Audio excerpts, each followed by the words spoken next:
Hi friends, நிறைய பேர் கமெண்டில் கேட்டிருந்தாங்க இந்த ஹாரனுக்கு மொத்தம் எத்தனை சவுண்ட் இருக்குன்னு. மொத்தம் இந்த ஹாரனுக்கு வந்து 16 சவுண்ட் இருக்குது. அது எல்லாத்தையும் இந்த வீடியோவில் வந்து ப்ளே பண்ணி காட்டுறேன் உங்களுக்கு. வீடியோ வந்து லாஸ்ட் வரைக்கும் பாருங்கள். வீடியோ கடைசியில் வந்து ரெண்டு ஹாரன் சவுண்டு மட்டும் ப்ளே பண்ணி காட்டுறேன். ரோட்டில் வண்டி ஓடி இருக்கும்போது அடித்து காட்டுறேன்.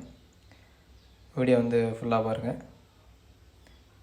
வீடியோவுக்கு சப்போர்ட் பண்ணுங்கள், சேனலுக்கு சப்போர்ட் பண்ணுங்கள்.